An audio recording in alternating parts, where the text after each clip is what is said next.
Thank you for being here. If you don't mind introducing your staff or your associates, and then after that, the question is, can you operate within the mayor's proposed budget? And then following that, you have the floor. Okay. Thank you very much, sir. I would like to introduce the folks we have with us today.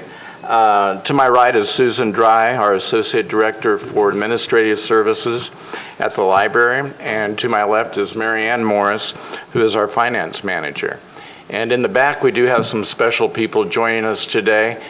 Three of our library board members have joined us. Margaret Ann Robinson, the First Lady of Nashville Public Library, is with us, and Joyce Searcy and Robert Orman. And some of our staff are with us today. Sitting in the second row, we have Larry Price, who's the Associate Director for Branch Services, and Andrea Fanta, who's our Communications Manager.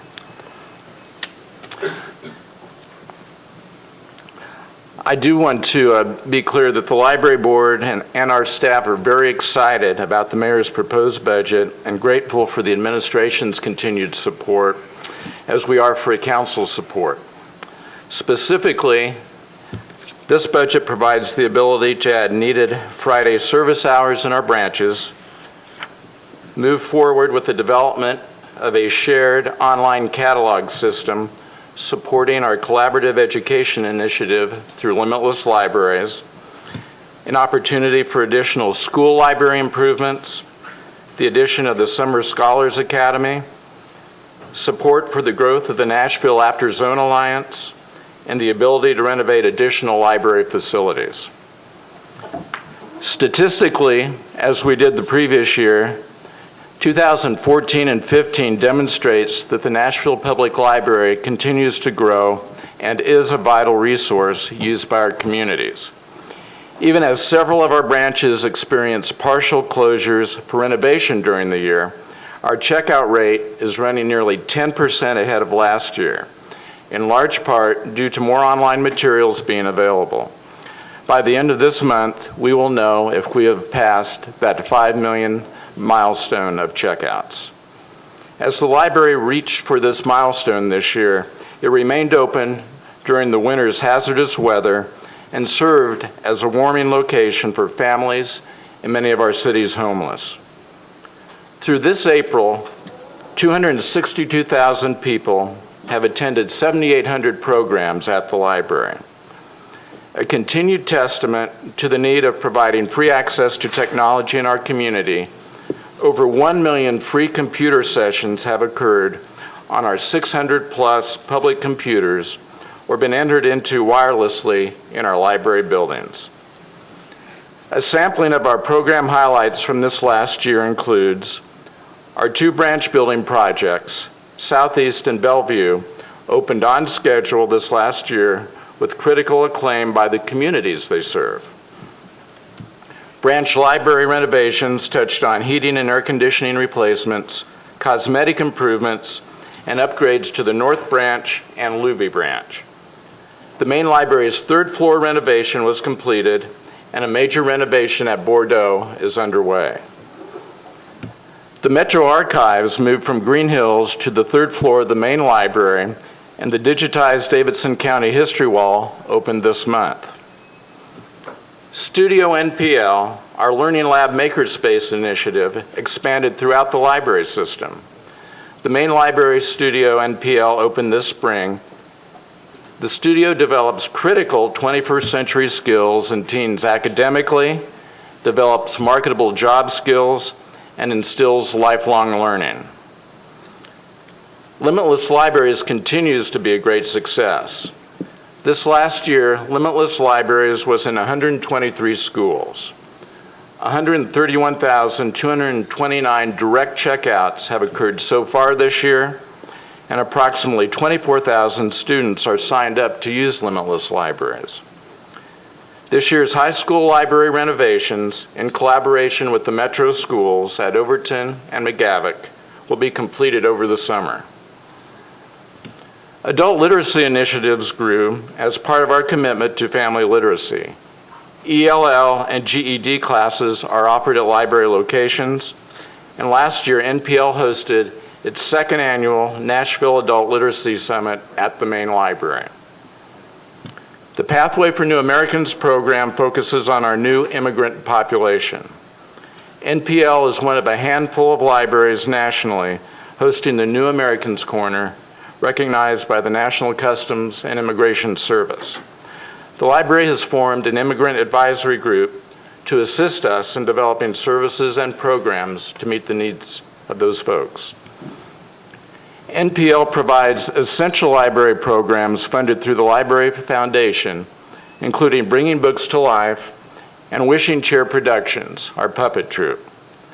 Another international puppet festival is planned for the summer of 2016. The Civil Rights Room, another important program partially funded through the foundation, has hosted thousands of students this year, in addition to training classes for the Metro Police and the Tennessee Bureau of Investigation.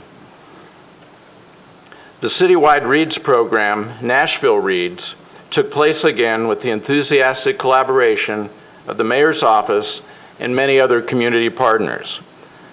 This year's book, Between Shades of Gray, by local author Ruta Cepetis, saw record numbers of Nashvillians participate.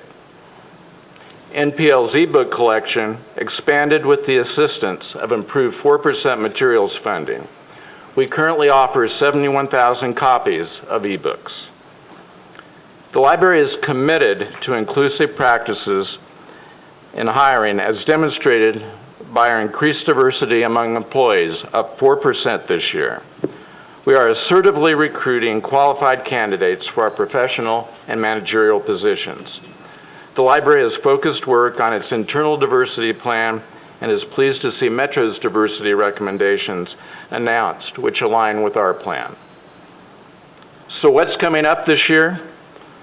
Branch renovations at the East Branch, Watkins Park, Hadley Park, completing the Bordeaux project, and beginning a major renovation at Edmondson Pike. Renovation of the children's area at the main library will begin later this month.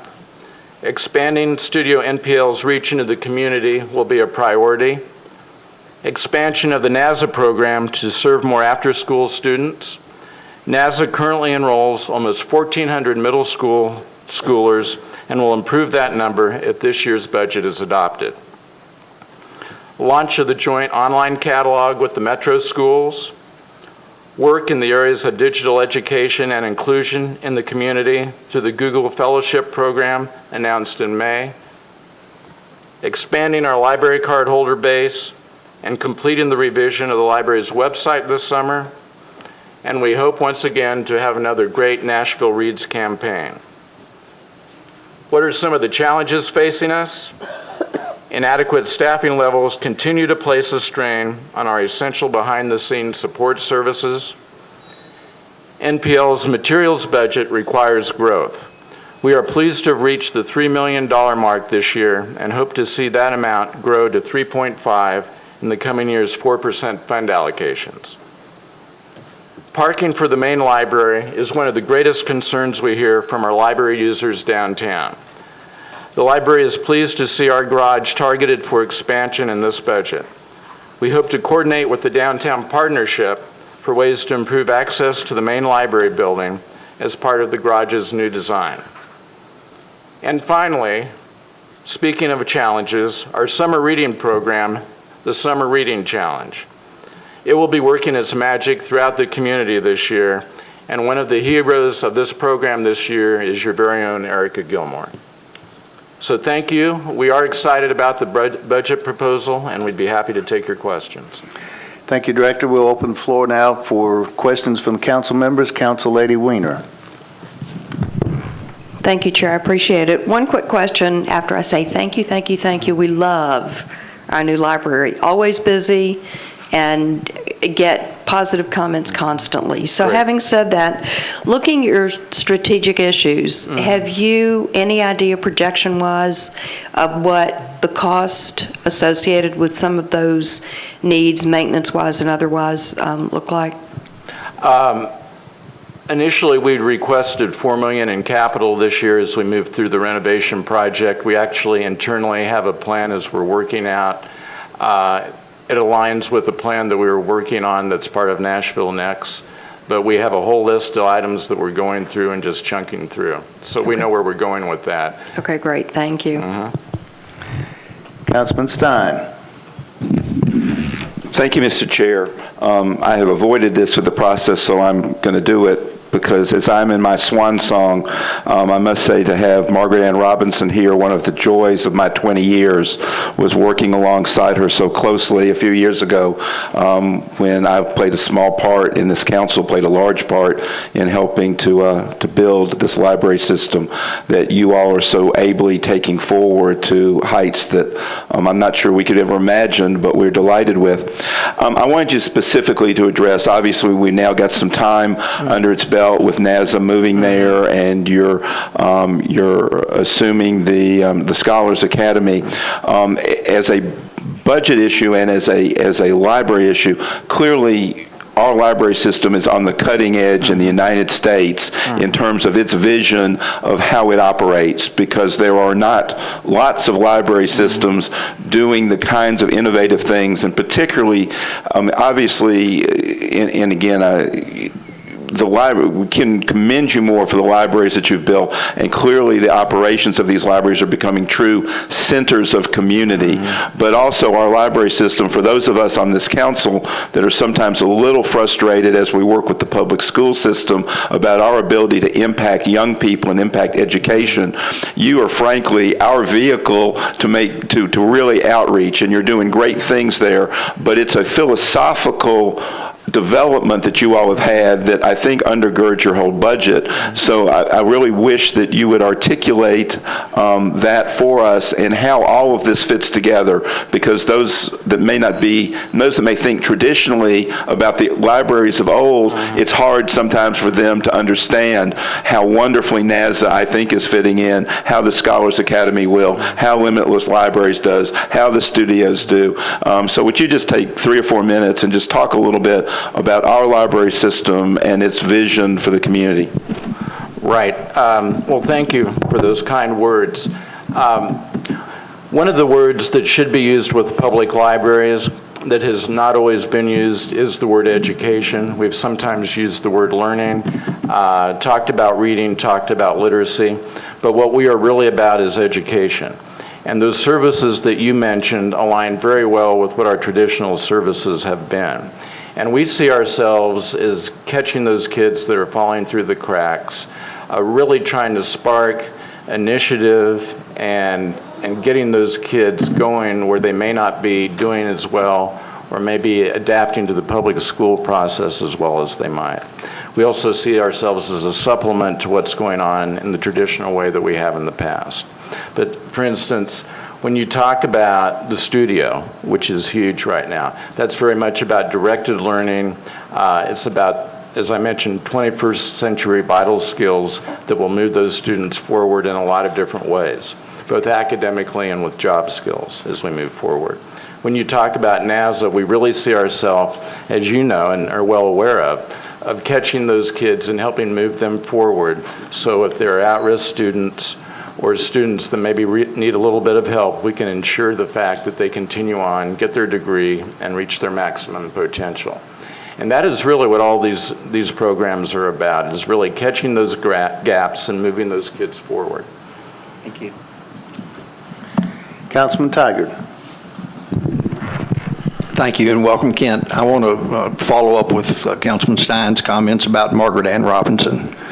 I don't know what, and this, I guess, is for the other board members. I don't know what your all's policies are for naming libraries or rooms or honoring folks, but if there's a more dedicated individual for libraries, I just hope I have her energy and stick-to-itiveness when I get to her age, because she is dedicated to that facility, and I don't know if there's ever been anything named for her, but I just look up here, and one of the greatest honors I had was sponsoring the David Scobie Council Chambers for someone who really meant a lot to this body, and that lady right there has the same effect. I hope you all will consider that. Now back to business. Kent, I-39-1 drop in revenue total program revenue, 1.6 million to 427. Tell me what that issue is or where that came from. I'm looking to my right and left here for my numbers, people. You see it?